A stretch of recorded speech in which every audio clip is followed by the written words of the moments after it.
ॐ स्थापकाय च धर्मस्य सर्वधर्मस्वरूपिणे अवतारवरिष्ठाय रामकृष्णाय ते नमो नमः। निरञ्जनं नित्यमनन्तरूपं भक्तानुकम्पा धृतविग्रहं वै ईशावतारं परमेशमिदं तं रामकृष्णं शिरसा नमामः।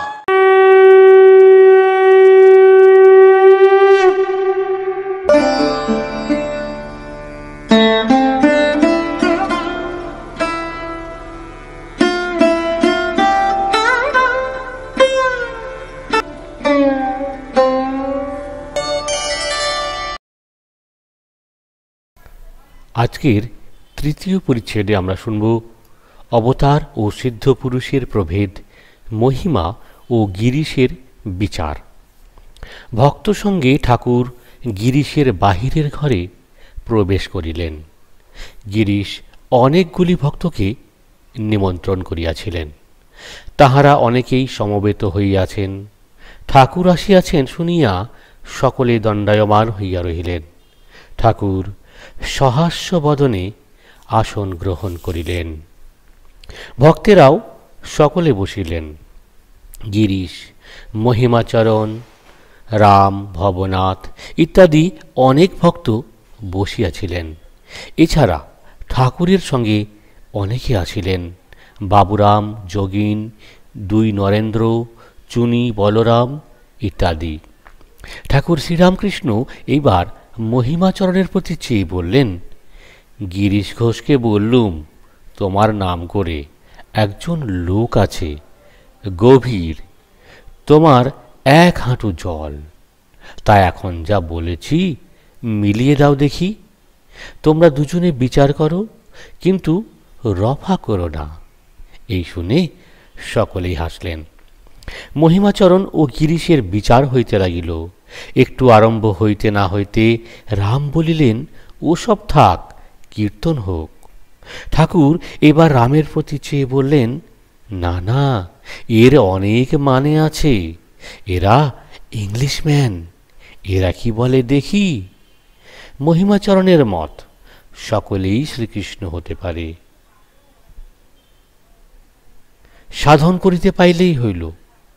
গিরিশের মত, শ্রীকৃষ্ণ অবতার, মানুষ হাজার সাধন করুক, অবতারের মতো হইতে পারিবে না।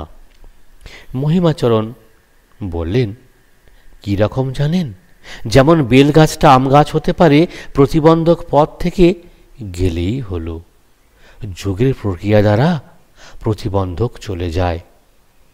গিরিশ বললেন, তা মশাই যা বলুন, যোগের প্রক্রিয়াই বলুন আর যাই বলুন, সেটি হতে পারে না। কৃষ্ণই কৃষ্ণ হতে পারেন। যদি সেই সব ভাব, মনে করুন রাধার ভাব, কারো ভিতরে থাকে, তবে সে ব্যক্তি সেই, অর্থাৎ সে ব্যক্তি রাধা স্বয়ং। শ্রীকৃষ্ণের সমস্ত ভাব যদি কারো ভিতর দেখিতে পায়, তখন বুঝতে হবে শ্রীকৃষ্ণকেই দেখছি। মহিমাচরণ বিচার বেশি দূর লইয়া যাইতে পারিলেন না। অবশেষে একরকম গিরিশের কথায় সায় দিলেন। মহিমাচরণ গিরিশের প্রতি চেয়ে বললেন, হাঁ মশায়, দুই সত্য।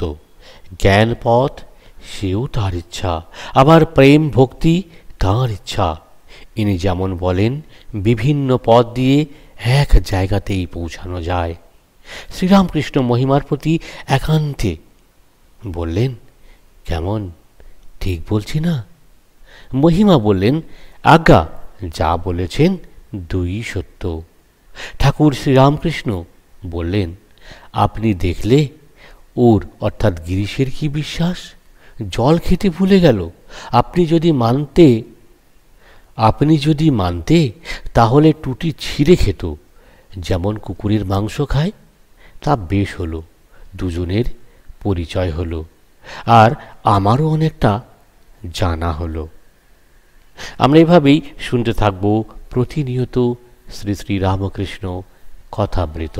আমাদের সমস্ত পর্বগুলি যাতে আপনার কাছে অতি সহজেই পৌঁছে যায়, সেজন্য আমাদের এই চ্যানেলটিকে অবশ্যই সাবস্ক্রাইব করে রাখবেন, আর স্বজন বন্ধু আত্মীয় পরিজনদেরকে শেয়ার করতে অবশ্যই ভুলবেন না। জয় রামকৃষ্ণ, জয় রামকৃষ্ণ, জয় রামকৃষ্ণ।